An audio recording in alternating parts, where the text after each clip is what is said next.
Iya. Kalau kita kan kebalik, ya kan? Kita kebalik. Duit udah tinggal separoh. Terus aku gimana ya ini? Aku Baru terus mikir. ini belajar apa? Baru mikirnya di belakang. Gitu. Oh, pokoknya jangan diulangin deh. Itu kebodohanku, apa keculunanku, kepolosanku masa lalu itu jangan. Tapi mungkin Janganlah, sudah cukup aku.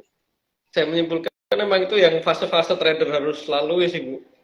Mungkin fase-fase pertama awal terus jatuh itu muncul pertanyaan nih, exit atau terus gitu kan. Kalau bisa jangan sering-sering jatuh. Udah. Jangan deh. Kan kita harus bisa ngambil pelajaran dari orang lain ya. Betul. Ya kan? Shortcut ya. Mungkin Iyalah. ada yang tanya lagi nih Bu, ramai yang mulai tanya nih dari Bu Kemala Putri.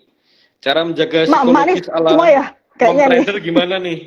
Banyak mama. Iya, mama. Satu. Mama ya. Kan iya. yang nanya mama kan? Nah, aku jawab juga ala mama ya. Satu. Kalau lagi PMS jangan trading. Dah. lagi berantem sama lagi ada masalah persoalan sama siapapun, kayak mau sama pasangan lah, lagi kesel sama anak, jangan trading. Pastikan sebelum kita trading itu kita relax, kita happy, bawaannya harus happy, harus senang. Ya aku nggak tahu ya teman-teman gimana caranya bikin happy itu, aku nggak tahu, masing-masing orang punya cara sendiri-sendiri. Kalau aku kan kadang-kadang ya kan aku ngopi gitu, jadi kadang-kadang biasanya sebelum trading itu aku seneng-senengin aku sendiri gitu Mas, ngopi gitu, aku dengerin musik yang biar aku seneng gitu kan. Ya biar fresh. Terus kan aku udah punya catatan kan, udah punya contekan kan. Betul. Ini nanti kesini, ya udah gitu. Nanti dananya aku tipe bukan yang langsung all in satu, ini enggak. Jadi aku punya beberapa titik buy kan gitu, sampai batas toleransi terbawah. Kalau misalnya itu batasnya dijebol ya udah keluar gitu. Iya, jadi buy pertama, buy kedua, buy ketiga gitu. Iya, aku bukan tipe yang buy keempat cut loss sudah. gitu sih kalau aku gitu, dan aku lebih banyak pakai daily sama time frame 30 sih Mas gitu. Jadi kan dari situ aku sudah bisa punya parameter kan gitu. Kalau misalnya, jadi intinya itu kan tadi ya, pertama kita tuh kan harus bisa mapping dulu. Betul. Kan kelihatan tuh ya areanya. Ini loh aku mau tradingku tuh mau di sini aja. Kalau di area yang kita sudah pasang ini kejebol, ya keluar gitu. Perkara nanti teman-teman mau buyback di bawah ya nggak masalah. Betul. Mau cari yang lain ya nggak apa-apa gitu. Tapi itu memang nggak gampang, asli nggak gampang. Asli. Gitu. Cuman nanti mungkin ketagihan tuh mungkin kalau misal kita bener cut loss, habis itu harga turun dalam. Nah itu rasanya kayak cuan itu. Walaupun iya, ya. Dan aku tuh udah beberapa kali akhirnya ya setelah mulai berhasil disiplin kayak gitu tadi, itu ngerasa puas gitu bahwa kalau misalnya pas memang udah turun dari ininya, aku ngomong diri sendiri, apa kan gue bilang kan, coba tadi misalnya kamu nggak cut loss tuh, berapa kamu, bener itu kayak gitu kan, jadi makanya kan gitu, coba lihat tuh, tadi kalau misalnya kamu nggak cut loss, udah berapa tuh tadi yang duit yang kebuang kan kayak begitu. Nah, ketika dia betul gitu kan, bener kan? Iya. Apa tadi aku bilang, makanya nurut gitu kan. Nah itu, tapi memang soalnya kadang-kadang kita tuh gini, 2 tik lagi siapa tahu dia mantul nih. Udah nih 2 tik jebol kan, bentar. Ini kayaknya nih mau naik nih, mau reversal nih, mau mantul nih gitu kan. Tungguin lagi 2 tik, nggak sadar tuh, tambah turun. Itu, dan itu apa Mas, ternyata pelajaran yang aku dapat ya, rugi waktu. Satu, ya kan? Kita rugi waktu. Kalau misalnya kita terus kita mengambil pendapat bahwa nggak apa-apa, tungguin aja nanti dia juga mantul, kita rugi waktu. Berapa lama mantulnya? Ya kalau dia cepat balik lagi ke minimal BEP lah ya, minimal BEP kan, nggak apa-apa. Yang kedua, kita rugi, harusnya uangnya itu bisa diputerin kan, gitu. Misalnya gini, tadi kita cut loss, itu kita misalnya loss kita misalnya 200.000 ya, gitu. Tapi ketika kita sudah cut loss, terus kita fokus ke trading yang baru, bisa jadi 200.000-nya tadi itu ke cover. Betul. Tapi kalau misalnya kita nggak melakukan action itu di awal, turun keseret, kita nggak bisa ngapa-ngapain gitu loh. Betul. Ini juga udah nggak karu-karuan kan, secara mental juga udah down kan gitu. Iya. Kan, coba tadi gini-gini ya, coba tadi. Udah gitu. terlanjur tapi. Iya. Jadi memang kesimpulannya menurut aku trading itu lebih ke psikologi. Selama kita bisa menguasai diri kita sendiri, insya Allah aktivitas trading kita ngikut. Tapi kalau misalnya kita sudah nggak bisa kontrol diri kita sendiri, bubar. Setuju. Nah, ini mungkin nambahin dari pertanyaan Bu Kemala Putri tadi nih Bu.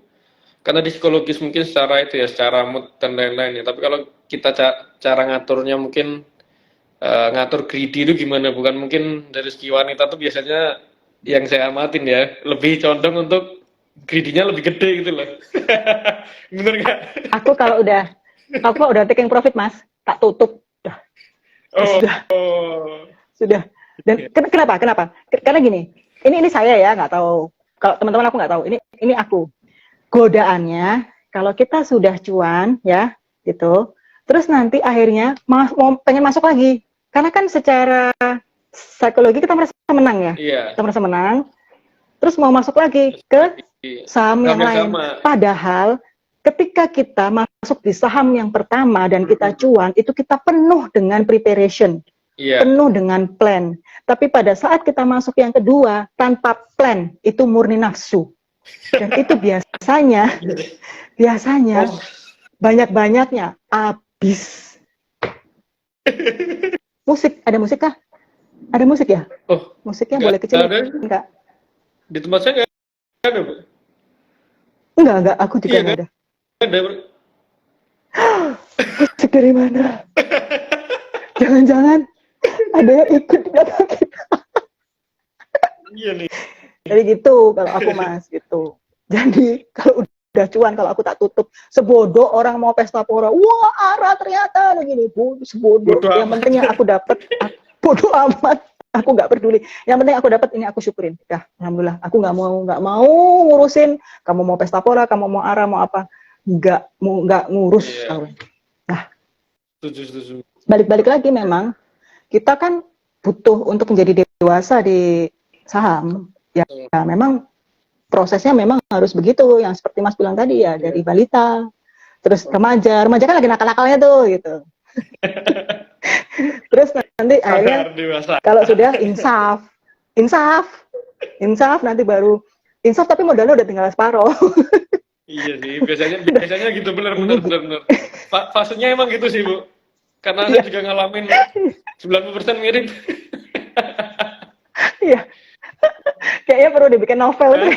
Rata-rata mungkin kayak gitu semua kali. Iya, mirip bener. Iya, jadi ya kalau karena mungkin gini Bu ya, karena waktu itu yang konyol banget sampai sekarang yang masih saya ingat tuh, saya tuh nggak mau cut loss gitu kan. Tapi pas di 2020 kan habis-habisan itu kan. Iya. Nah itu Maret. Tapi dari Maret situ mungkin 2020. kalau nggak habis-habisan, kita nggak bisa membodohin diri kita gitu loh. Kalau udah habis ya sekarang kalau ingat ketawa ya. Sekarang kalau ingat kan ketawa ya. Betapa bodohnya kita dulu gitu kan. Betapa konyolnya kita. Tapi pada saat itu kita mikirnya nggak gitu kan. Kita mikirnya impulsif aja gitu. Impulsif sama. Ya nggak apa-apa sih.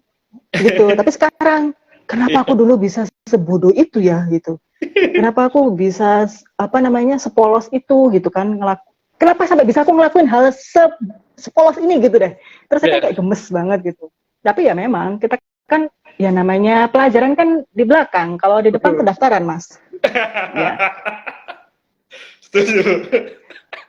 Ini gitu kan. Harus lewat fase itu memang. Iya, gitu. sekarang. Cuman ya jangan lama-lama. Setelah habis nanti modalnya. Itu ya sampai akhirnya terus aku merasa bahwa ya dengan technical ini aku nyaman gitu. Maksudnya ya dengan swing, dengan technical akhirnya aku nyaman. Aku nggak memaksakan diri lagi bahwa aku harus ngikutin si A, si B, si C, enggak. Ya udah, aku temuin styleku sendiri. Aku pakai Stan Winston tadi yang stage 2 itu, aku fokus di situ. Karena sebenarnya gini. Chart itu kan kayak map ya. Kayak peta ya, kayak peta. misal kita peta itu kan kita harus bisa baca peta ya. Ini kalau warna, dulu ingatku ya pelajaran SD itu kan kalau peta ini kalau warnanya biru terang, kedalamannya sekian, biru gelap. Nah, sama kayak di chart sebenarnya. Iya kan? Betul. Ketika kita lihat kan Stan Winston itu pakai MA30 weekly ya. Pakai MA30 weekly. Nah, kan dia ngomong tuh kalau saham yang masuk uptrend itu kan yang dia udah bisa di atas MA30 weekly-nya, ya kan? Iya. Ya udah, artinya kita sudah punya patokan kan, dan itu kan omongan orang yang sudah membuktikan gitu, bukan aku yang mau. Kemarin waktu aku share di story tentang si Stan Weinstein ini, ada yang nanya, itu mutlak ya Mam, harus pakai MA30? Ya Mas, bukan saya yang nentuin ini, saya juga ngikut sama si Stan Weinstein. Itu mutlak ya? Harus pakai MA30 weekly ya? Lah, maaf ya Mas, ini bukan saya yang ngomong, ini yang ngomong si Stan Weinstein tahun 1988 di bukunya, bukan aku cuma ikut-ikutan. Jadi, makanya kan kita harus punya landasan. Kalau gini ya, kalau misalnya kita melakukan sesuatu, kita harus punya dasar hukumnya apa kan? Harus punya pijakannya. Dan itu kan terserah teman-teman gitu. Kalau misalnya mau pakai bid over, ya udah fokus di bid over dan harus mumpuni benar-benar di situ. Kalau mau pakai technical, ya udah mau pakai technical. Mau pakai Elliott, ya sudah harus benar-benar yang all out di situ dan pahami benar kan gitu. Artinya kita harus fokus dan kita benar-benar kenal strategi yang kita pakai, cara yang kita pakai gitu. Nah, persoalannya di sini kan, ya Mam nemuin strateginya ini Mam yang gimana ya, gitu kan. Gimana caranya? Ya. Nah, ya itu gitu kan. Tapi kalau nggak dimulai Mas, kita nggak akan ketemu. Nggak akan ketemu. Dan akan terus BBI ngikutin itu tadi keramaian gitu. BBI itu tadi gitu. Nah, aku udah ketemu nih gitu, pakai ini kan gitu. Ya udah, fokus di situ sampai akhirnya kenal bener. Oh iya, kalau udah deket MA30 gitu, kalau misalnya dia udah saham yang turun gitu kan, terus berhenti, dia udah nggak bikin lower low lagi, terus dia mulai naik. Nah, tinggal lihat aja kalau di dekat MA30-nya tiba-tiba ada ledakan volume, ya udah kan tanda-tanda gitu. Tapi kalau saya itu pun masih harus sabar karena aku tipikal yang seneng nunggu pullback. Biarin aja dulu dia naik terus gitu. Biarin aja dia dulu naik terus. Kenapa? Karena nanti kita akan tahu ketika dia sudah tidak bikin higher high lagi, tinggal kita hitung retracement-nya di mana kan gitu. Betul. Lebih santai kan, lebih enak gitu loh. Tapi memang tidak semua orang bisa menerima pemikiran aku gitu. Ada yang nanya gini, loh Mam, itu saham naik tinggi kok nggak masuk gini. Loh ya nggak apa-apa toh. Karena menurut saya menunggu pun juga salah satu bagian dari strategi loh. Setuju. Ya, iya kan? Karena mungkin yang pernah saya juga gitu, 80% dari trading itu sebetulnya menunggu. Iya, 80%. Menunggu. Nah, trading.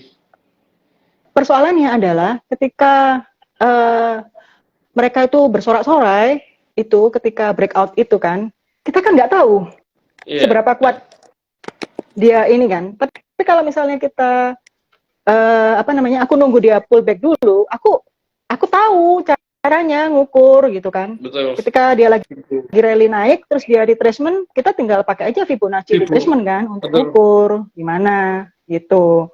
Kan biasanya kan di golden areanya itu kan, di golden areanya, di golden rasionya Fibonacci itu, tunggu aja di situ. Kalau dia udah jebol 61,8 ya udah cari yang lain. Gitu kan.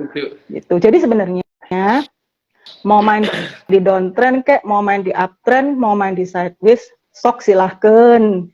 Tapi kenalin strateginya karena jurusnya beda-beda toh gitu. Kayak kemarin tuh ada yang curhat perkara PTBA sama MEDC kan. Itulah kenapa masuk. Kan udah tahu tuh lagi turun kan gitu. Terus kan aku bilang ya udah itu kan ada 845 855 itu ada support. Ya kalau itu dijebol juga ya wes tunggu dulu gitu kan. Ibaratnya kan itu ada Deket-deket situ kan, deket-deket Iya. situ kan, beneran Iya, kan iya, gitu. 84. Ya di sliding dikit lah, Iya, sliding dikit gitu, dia ya di kan. Nah, ini. dia Dan itu harus kalau tahu kalau support-nya aku, betul. iya kalau aku hitung tuh dari titik yang paling atas tuh pakai Vibro extension ya, itu Iya. kalau nggak salah sampai 3,618 loh turunnya tuh, gitu, sampai dalam banget kan gitu. Nah makanya apapun yang mau teman-teman pilih, mau downtrend kayak mau sideways, mau uptrend, sok silakan, mah nggak masalah gitu. Yang penting kan kita bertanggung jawab, kita tahu kalau main di downtrend itu alasan baiknya nanti gimana gitu. Misal ya, kalau masuk di saham downtrend, kalau udah ada apa namanya bullish divergence, ya kan, sudah mulai bullish divergence, udah ada stopping volume, oh berarti ini dia udah ngerem nih, gitu, udah mulai ngerem. Akhir Artinya penurunan dia gitu ya, Pak ya. turun, udah kayaknya udah capek nih dia, udah Iya, capek turunnya gitu. betul. Jadi teman-teman harus paham alasannya apa kalau mau masuk di downtrend itu.